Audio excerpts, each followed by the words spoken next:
History of BJP. दोस्तों, आज हम बात करेंगे दुनिया की सबसे बड़ी पॉलिटिकल पार्टी के इतिहास की। वही पॉलिटिकल पार्टी जिसके आज 18 करोड़ से ज्यादा मेंबर्स हैं। अब शायद आप पूछेंगे कि हम किस पॉलिटिकल पार्टी के बारे में बात कर रहे हैं। तो हम आपको बता दें कि यहाँ बात हो रही है भारतीय जनता पार्टी यानी बीजेपी की। 2015 में जैसे ही बीजेपी द्वारा डिक्लेयर्ड उसके टोटल रजिस्टर्ड मेंबर्स की संख्या ने कम्युनिस्ट पार्टी ऑफ चाइना के रजिस्टर्ड मेंबर्स के आंकड़े को क्रॉस किया, तो भारतीय जनता पार्टी इस दुनिया की सबसे बड़ी पॉलिटिकल पार्टी बन गई। यही नहीं, अगर हम आज की स्थिति में देखें तो बीजेपी द्वारा प्रेजेंटेड डेटा के आधार पर बीजेपी के लगभग 18 करोड़ से ज्यादा रजिस्टर्ड मेंबर्स हैं, जो सेकंड प्लेस पर स्टैंड कर रही कम्युनिस्ट पार्टी ऑफ चाइना के मेंबर्स से भी लगभग दुगने हैं। वहीं अगर हम आज इंडिया में बीजेपी के राजनीतिक वर्चस्व की बात करें तो लोकसभा में इसके 303 मेंबर्स हैं, जो इस सदन की कुल सीट्स का 55% से भी ज्यादा है। यही नहीं, इंडिया के 29 में से 13 स्टेट्स में बीजेपी मेजॉरिटी गवर्नमेंट और 4 अन्य में बीजेपी सपोर्टेड गवर्नमेंट है। तो ऐसे में इस पार्टी के इतिहास के बारे में चर्चा करना तो लाजमी है, ताकि ये समझा जा सके कि जो पार्टी महज 4 दशक पहले ही बनी थी, वो आज दुनिया के शिखर पर कैसे पहुंच गई। तो चलिए आज हम जानते हैं इतिहास भारतीय जनता पार्टी का। Predecessors of Bharatiya Janata party. दोस्तों, 21 अक्टूबर 1951 को डॉक्टर श्यामा प्रसाद मुखर्जी ने राष्ट्रीय स्वयं सेवक संघ की सहायता से भारतीय जनसंघ की नींव रखी। यहाँ हम आपको बता दें कि श्यामा प्रसाद मुखर्जी इससे पहले इंडियन कॉन्स्टिट्यूएंट असेंबली के मेंबर थे। साथ ही वो जवाहरलाल नेहरू की फर्स्ट कैबिनेट में minister of industry and supply भी नियुक्त किए गए थे। लेकिन 1950 में हुए नेहरू लियाकत पैक्ट के विरोध में उन्होंने अपने पद से इस्तीफा दे दिया और ठीक इसके बाद वो भारतीय जनसंघ के जन्मदाता और पहले प्रेसिडेंट बने। दोस्तों, उस समय इस नवोदित पार्टी का मकसद था इंडिपेंडेंट इंडिया में हिंदुओं की कल्चरल आइडेंटिटी की रक्षा करने के साथ साथ कांग्रेस और मुख्य रूप से जवाहरलाल नेहरू की परसीव्ड मुस्लिम अपीसमेंट पॉलिसी का विरोध करना। साथ ही जनसंघ की मांग थी कि जम्मू और कश्मीर का भारत में पूर्ण रूप से विलय कर लिया जाए। लेकिन उस दौर में कांग्रेस का एक छत्र राज था, जिसके चलते 1951-52 में हुए इंडिपेंडेंट इंडिया के पहले जनरल इलेक्शंस में ये पार्टी केवल 3 ही सीट्स जीत पाई। इसके बाद ये पार्टी खुद को मजबूत कर ही रही थी कि 1953 में श्यामा प्रसाद जी के आकस्मिक निधन से इसे गहरा झटका लगा। लेकिन इसके कुछ ही समय बाद उस समय राष्ट्रीय स्वयं सेवक का एक जाना माना चेहरा रहे पंडित दीनदयाल उपाध्याय जी ने जनसंघ को एक नई दिशा दी। साथ ही 1967 तक जनसंघ के जनरल सेक्रेटरी रहते हुए उन्होंने इसके ग्राउंड लेवल ऑर्गेनाइजेशन को मजबूत करने पर अपना विशेष ध्यान दिया। केवल यही नहीं, कहा जाता है कि वो दीनदयाल उपाध्याय जी थे जिन्होंने भविष्य में जन्म लेने वाली भारतीय जनता पार्टी की एक तरह से वैचारिक नींव रखी। इसी बीच 1967 के जनरल इलेक्शंस में जनसंघ ने 35 सीट्स जीती, जिससे ये लोकसभा की तीसरी सबसे बड़ी पार्टी बनकर उभरी। जनसंघ ने हिंदी स्पीकिंग रीजन की दूसरी नॉन कांग्रेस एफिलिएटेड क्षेत्रीय पॉलिटिकल पार्टीज के साथ मिलकर संयुक्त विधायक दल का भी गठन किया। इनके साथ मिलकर जनसंघ ने मध्य प्रदेश, बिहार और उत्तर प्रदेश में अपनी गठजोड़ वाली सरकार बनाई। ये पहला मौका था जब जनसंघ किसी पॉलिटिकल ऑफिस में स्थापित हुआ था। इसी बीच अटल बिहारी वाजपेयी और लाल कृष्ण आडवाणी जैसे यंग लीडर्स भी जनसंघ में अपनी जगह बना चुके थे और 1968 में उपाध्याय जी के बाद जनसंघ की बागडोर अटल जी ने संभाली। इस दौरान यूनिफॉर्म सिविल कोड का गठन, गौ हत्या पर प्रतिबंध और जम्मू कश्मीर के स्पेशल स्टेटस को खत्म करना ही इस पार्टी का मेजर एजेंडा था। इसी दिशा में जनसंघ अपनी राजनीतिक पकड़ मजबूत कर ही रहा था कि 1975 में श्रीमती इंदिरा गांधी ने देश में इमरजेंसी लगा दी, जिसके विरोध में जनसंघ ने भी अन्य अपोजिशन पार्टीज के साथ मिलकर आंदोलन का मोर्चा खोल दिया। इमरजेंसी के विरोध में हुए इस नेशन वाइड प्रोटेस्ट के चलते जनसंघ के हजारों कार्यकर्ताओं को कांग्रेस सरकार ने जेल में डाल दिया। लेकिन जब 1977 में इमरजेंसी को ऑफिशियली हटाया गया और फ्रेश जनरल इलेक्शंस ऑर्गेनाइज कराए गए, तो जनसंघ ने इंडिया के पॉलिटिकल स्पेक्ट्रम की सभी ऑपोजिशन पार्टीज जैसे सोशलिस्ट पार्टी, कांग्रेस ओ और भारतीय लोक दल के साथ मिलकर जनता पार्टी को जन्म दिया। परिस्थितियों की वजह से एकजुट होकर बनी इस नई विलक्षण पार्टी का सिर्फ एक ही उद्देश्य था इंदिरा गांधी की कांग्रेस पार्टी को हराकर सत्ता से बेदखल करना। और जब इस चुनाव के नतीजे आए तो वो हो गया जिसकी किसी ने कल्पना भी नहीं की थी।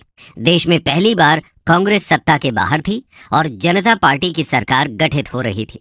इस न्यूली फॉर्म्ड गवर्नमेंट ने मोरारजी देसाई को देश का प्रधानमंत्री नियुक्त किया, लेकिन इस गवर्नमेंट में सबसे बड़ा शेयर जनसंघ का ही था। इस चुनाव में जनसंघ को 93 सीट्स मिली थी, जो इस पार्टी को मिली कुल सीट्स का 31% था। इस नवनियुक्त गवर्नमेंट में जनसंघ के प्रीवियस लीडर अटल बिहारी वाजपेयी को मिनिस्टर ऑफ एक्सटर्नल अफेयर्स बनाया गया। ऐसे गठजोड़ से ये मिली जुली सरकार बन तो गई, लेकिन इसके कंस्टिट्यूएंट पार्टीज के बीच सामंजस्य यानी कंपैटिबिलिटी का अभाव था।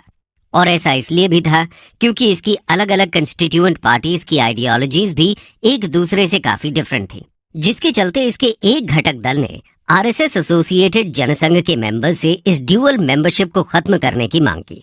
लेकिन उनकी इस मांग को जनसंघ के मेंबर्स ने मानने से इनकार कर दिया। इसके चलते जनता पार्टी का एक फैक्शन, जनता पार्टी सेक्युलर के नाम से, इस सरकार से अलग हो गया। और इसका नतीजा ये हुआ कि मोरारजी देसाई की ये मेल जोल से बनी सरकार गिर गई। ऐसे में 1980 में जनरल इलेक्शंस फिर से ऑर्गेनाइज हुए, लेकिन इनमें जनता पार्टी ने बहुत बुरा परफॉर्म किया और केवल 31 सीट ही जीत पाई। जिसके बाद अप्रैल 1980 में अपनी इस करारी हार की विवेचना करने के लिए बुलाई गई जनता पार्टी की नेशनल एग्जीक्यूटिव पार्टी की मीटिंग में ये फैसला किया गया कि पार्टी के सभी मेंबर्स को अपनी ड्यूअल मेंबरशिप छोड़नी होगी। इशारा साफ था, जनसंघ के मेंबर्स के पास सिर्फ दो ही रास्ते थे, या तो वो जनता पार्टी को चुने या फिर आरएसएस को। लेकिन इस मांग के उत्तर में जनसंघ के मेंबर्स ने जनता पार्टी का साथ छोड़ने का फैसला कर लिया और इस तरह जनता पार्टी से अलग होकर पूर्व में मुख्य रूप से जनसंघ का पार्ट रहे आरएसएस एफिलिएटेड मेंबर्स ने मिलकर 6 अप्रैल 1980 को भारतीय जनता पार्टी को जन्म दिया, जो आने वाले समय में भारतीय राजनीति का केंद्र बनने वाली थी। तो चलिए यहां से अब हम अपनी कहानी के अगले भाग में चलते हैं, the rise of Bharatiya Janata party. दोस्तों, यहां तक हमने देखा कि किस तरह भारतीय जनता पार्टी भले ही आज से लगभग 4 दशक पहले बनी हो, लेकिन उसके उद्गम की भूमिका भारत की आजादी के साथ ही बननी शुरू हो गई थी। हालांकि बीजेपी एक नवोदित पॉलिटिकल पार्टी थी, फिर भी इसमें जनसंघ के ओरिजिनल स्ट्रक्चर की झलक साफ देखी जा सकती थी। यही कारण है कि बीजेपी के पहले प्रेसिडेंट भी उस समय जनसंघ का प्रमुख रहे अटल बिहारी वाजपेयी जी ही थे। अपने शुरुआती दिनों में इस पार्टी को अपनी जमीन तलाशने में बहुत सी दिक्कतें आईं। इसका एक बड़ा कारण यह भी था कि जनसंघ से अलग पहचान बनाने के लिए नवोदित बीजेपी अपनी आइडियोलॉजी को लेकर कुछ हद तक कंफ्यूज थी। यही कारण था कि वो जनसंघ की हिंदुत्व वाली इमेज से अलग हटकर खुद को जनता पार्टी का एक अहम घटक दल और गांधीवादी सोशलिज्म की मॉडरेट आइडियोलॉजी से जोड़ने की कोशिश कर रही थी। बीजेपी की इस कंफ्यूज्ड आइडियोलॉजी और इंदिरा गांधी जी की नृशंस हत्या के चलते जनता में कांग्रेस के लिए जगी सिंपैथेटिक वेव का ही नतीजा था कि 1984 के जनरल इलेक्शंस में बीजेपी केवल 2 सीट्स और टोटल वोट्स का महज 7% ही जीत पाई। दोस्तों, आगे बढ़ने से पहले आपके लिए एक सवाल है, क्या आप बता सकते हैं कि बीजेपी की तरफ से 1984 के लोकसभा इलेक्शंस में ये 2 सीट्स किसने जीती थी? और हाँ, वो वाजपेयी जी और आडवाणी जी दोनों ही नहीं थे। आप इसका जवाब हमारे कमेंट सेक्शन में जरूर दीजिएगा। बहरहाल, अपनी इस करारी हार से सीख लेते हुए बीजेपी ने अपने स्टांस में बदलाव किया। अब लाल कृष्ण आडवाणी को पार्टी का प्रेसिडेंट नियुक्त किया गया और अब ये पार्टी फिर से आरएसएस और जनसंघ की ओरिजिनल हार्डलाइनर हिंदू नेशनलिज्म की आइडियोलॉजी के साथ आगे बढ़ने लगी। इसी बीच अर्ली 1980s में ही विश्व हिंदू परिषद ने बाबरी मस्जिद और राम जन्मभूमि को लेकर एक आंदोलन शुरू किया था। हिंदू आस्था से जुड़े इसी मुद्दे को लेकर बीजेपी ने भी आडवाणी जी के नेतृत्व में राम जन्मभूमि मूवमेंट की नींव रखनी शुरू कर दी थी। साथ ही विश्व हिंदू परिषद के इस आंदोलन में अपने पूर्ण सहयोग की बात करते हुए बीजेपी ने इसे अपने इलेक्टोरल मैनिफेस्टो का भी पार्ट बना लिया था। एक तरह से यही वो मुद्दा था जिसने स्ट्रगल करती बीजेपी में नए प्राण फूंक दिए। इस मुद्दे को लेकर चलाए जा रहे अपने कैंपेन की वजह से ही लोगों में इस पार्टी को लेकर सपोर्ट बढ़ने लगा था, जिसका पहला परिणाम 1989 के जनरल इलेक्शंस में देखने को मिला, जहां बीजेपी को 86 लोकसभा सीट्स मिली थी। लोकसभा में मिली इस सफलता की वजह से BJP newly formed VP Singh की नेशनल फ्रंट गवर्नमेंट की एक क्रूशल कंस्टिट्यूएंट बन गई थी और इसके बाद से ही बीजेपी हमेशा इंडियन पॉलिटिक्स के सेंट्रल स्टेज पर बनी हुई है। लेकिन इस स्टेज पर बीजेपी का असली परफॉर्मेंस अभी आना बाकी था। अब बीजेपी कुछ ऐसा करने वाली थी जो उसे हिंदुस्तान की मेजॉरिटेरियन हिंदू पॉपुलेशन से सीधे जोड़ने वाला था, जिससे न केवल बीजेपी बल्कि भारत की पूरी राजनीति बदलने वाली थी। तो चलिए अब इसे जानने के लिए हम अपनी कहानी के अगले अध्याय की तरफ बढ़ते हैं। The Ram Janmabhoomi movement. 1990 का दशक आते आते देश का बच्चा बच्चा अटल बिहारी वाजपेयी और खासतौर पर लाल कृष्ण आडवाणी का नाम जानने लगा था। इसी बीच सितंबर 1990 में आडवाणी जी ने अयोध्या में राम मंदिर बनाए जाने के सपोर्ट में सोमनाथ से अयोध्या तक रथ यात्रा निकालने का आह्वान किया और इस रथ यात्रा के साथ ही भारतीय राजनीति केसरिया रंग से रंग गई। आडवाणी जी का कहना था कि इस यात्रा का मकसद पूरे भारत से इस मंदिर के लिए सपोर्ट जुटाना और हिंदुओं को जागृत करना था। लेकिन इस रथ यात्रा के संदर्भ में फेमस हिस्टोरियन रामचंद्र गुहा का कहना है कि रथ यात्रा प्रतिबिंब थी हिंदुत्व की, धर्म युद्ध की, पुरुषार्थ की और एक हद तक मिलिटेंट हिंदू नेशनलिज्म की। खैर, इस यात्रा को चाहे किसी भी चश्मे से देखा जाए, लेकिन इस पूरी यात्रा के दौरान आडवाणी जी अपने पब्लिक स्पीचेस में गवर्नमेंट पर मुस्लिम तुष्टीकरण और स्यूडो सेक्युलरिज्म की आड़ में हिंदुओं के लेजिटिमेट एस्पिरेशंस को दरकिनार करने का आरोप लगाते रहे। इस बीच वो इस मूवमेंट और अपनी पार्टी के लिए जनता से सहयोग की अपील भी करते रहे। इस यात्रा के चलते बिहार के तत्कालीन मुख्यमंत्री लालू प्रसाद यादव ने आडवाणी जी के प्रिवेंटिव डिटेंशन में डाले जाने के ऑर्डर रिलीज कर दिए। लेकिन इसके बाद भी हजारों की संख्या में कारसेवक या रिलीजियस वॉलंटियर्स अयोध्या पहुंचने लगे। उत्तर प्रदेश में इस बढ़ते जमावड़े को देखते हुए उत्तर प्रदेश के तत्कालीन चीफ मिनिस्टर मुलायम सिंह यादव ने हजारों कार सेवकों को डिटेन करने के ऑर्डर्स दे दिए। लेकिन उसके बाद भी बहुत से कार सेवक अयोध्या पहुंच गए। इसे देखते हुए अयोध्या में पैरामिलिट्री फोर्सेस लगानी पड़ी। इसी बीच फोर्सेस और कार सेवकों के बीच झड़प हो गई, जिसमें बहुत से कार सेवकों को अपनी जान गंवानी पड़ी। इस घटना के बाद उत्तर प्रदेश का माहौल बिगड़ने लगा और उत्तर प्रदेश में बहुत सी जगहों पर दंगे शुरू हो गए। इसी बीच बीजेपी ने वीपी सिंह गवर्नमेंट से भी अपना सहयोग वापस ले लिया, जिसके चलते फिर से फ्रेश इलेक्शंस हुए और इस बार बीजेपी को 120 सीट्स मिली। साथ ही उत्तर प्रदेश में भी बीजेपी की सरकार बन गई। लेकिन इस कहानी में सबसे बड़ा मोड़ आना अभी बाकी था। 6 दिसंबर 1992 राष्ट्रीय स्वयं सेवक संघ और उसके एफिलिएट्स ने एक रैली ऑर्गेनाइज की, जिसमें विश्व हिंदू परिषद और बीजेपी के 1 लाख से ज्यादा एक्टिविस्ट शामिल हुए। ये रैली अयोध्या के उसी विवादित राम जन्मभूमि के पास ही हो रही थी। लेकिन उसी दिन संदिग्ध परिस्थितियों में ये रैली उग्र हो गई और इसमें शामिल हुई लाखों की भीड़ ने विवादित बाबरी मस्जिद पर हमला करके उसे तहस नहस कर दिया। ये घटना एक अर्थक्वेक के समान थी, जिससे निकलने वाली तरंगे आने वाले बहुत से हफ्तों तक देश के अलग अलग हिस्सों में हिंदू मुस्लिम दंगों के रूप में फैलती रही और देश भर में हुए इन दंगों में हजारों लोगों की मौत हो गई। इस विवादास्पद घटना के बाद गवर्नमेंट ने विश्व हिंदू परिषद को बैन कर दिया और साथ ही आडवाणी और अन्य बीजेपी लीडर्स को भीड़ को उकसाने और उग्र भाषण देने के आरोप में अरेस्ट कर लिया। इस घटना के बारे में बहुत से हिस्टोरियंस का मानना है कि ये एकाएक हुई घटना नहीं, बल्कि सोची समझी प्री प्लान्ड कंस्पिरेसी थी।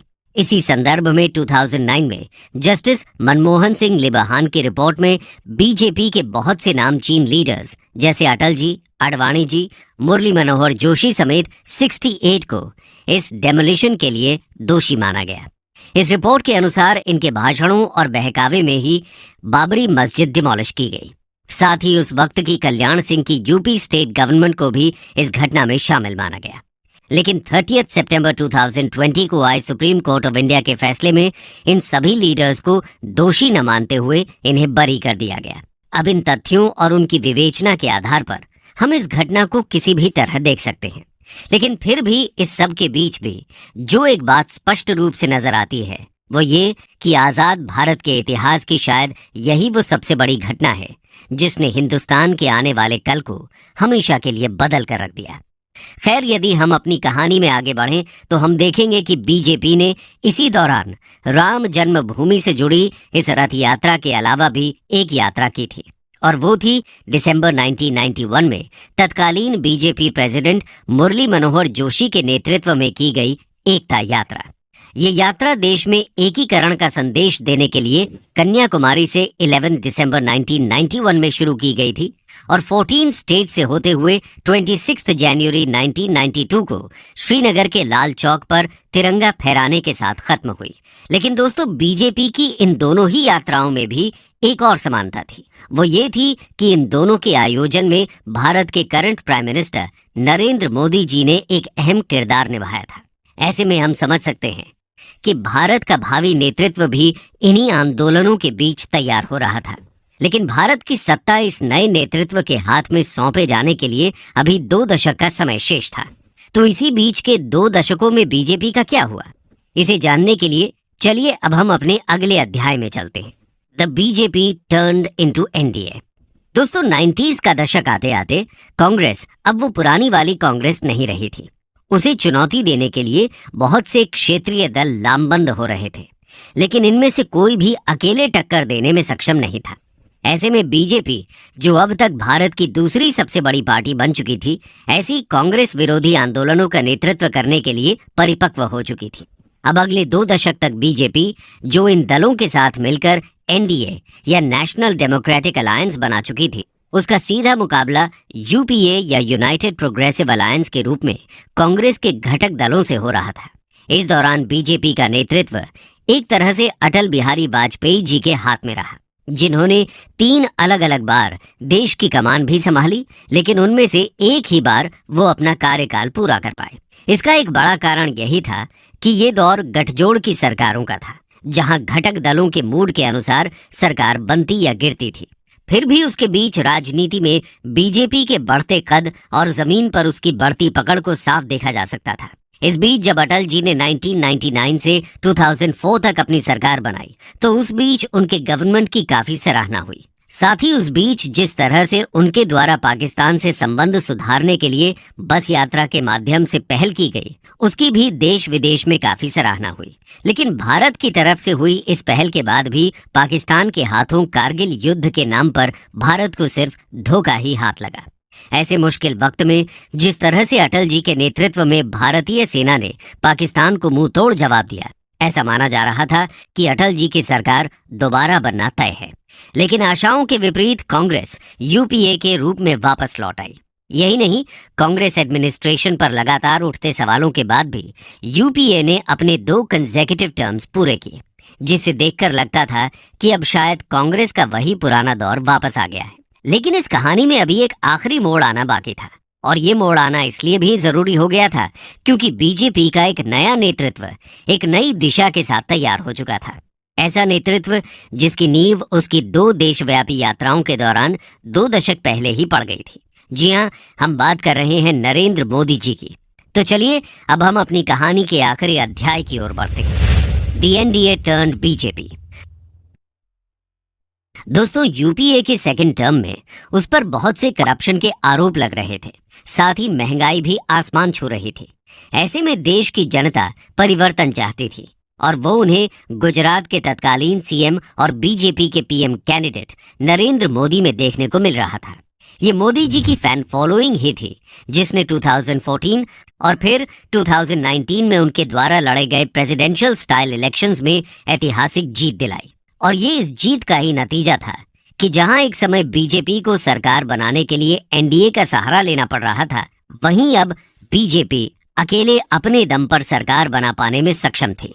यही नहीं, सेंट्रल इलेक्शंस हो या फिर स्टेट, बीजेपी पीएम मोदी के नाम पर ही इलेक्शंस लड़ती देखी जाती है। ऐसे में ये समझना मुश्किल नहीं है कि 2014 और 2019 में हुए इन जनरल इलेक्शंस में भी लोग अपनी कॉन्स्टिट्यूएंसी के लिए कैंडिडेट नहीं बल्कि अपने लिए पीएम चुन रहे हैं। लेकिन बीजेपी के इस टर्न अराउंड के श्रेय का हकदार एक व्यक्ति और है, और वो है उसे 2014 के जनरल इलेक्शन में जीत दिलाने में एक अहम भूमिका निभाने वाले तत्कालीन बीजेपी प्रेसिडेंट और current home minister Amit Shah. ये अमित शाह जी का पॉलिटिकल एक्यूमेन ही है जिस वजह से उन्हें आज की राजनीति का चाणक्य भी कहा जाता है। ये उनका किया हुआ ग्राउंड वर्क ही है जिस वजह से बीजेपी आज न केवल इंडिया की बल्कि दुनिया की सबसे बड़ी पार्टी बन गई है। जबकि वहीं दूसरी ओर एक समय देश पर एक छत्र शासन करने वाली कांग्रेस आज सिमटती जा रही है। अब भविष्य में ये मोदी शाह की जोड़ी क्या रंग दिखाती है, ये देखना दिलचस्प होगा। दोस्तों, इस बारे में आपको क्या लगता है, हमें कमेंट सेक्शन में जरूर बताइएगा। हमारे वीडियो को लाइक करें और ऐसे जानकारीपूर्ण वीडियो देखने के लिए हमारे चैनल को सब्सक्राइब करें।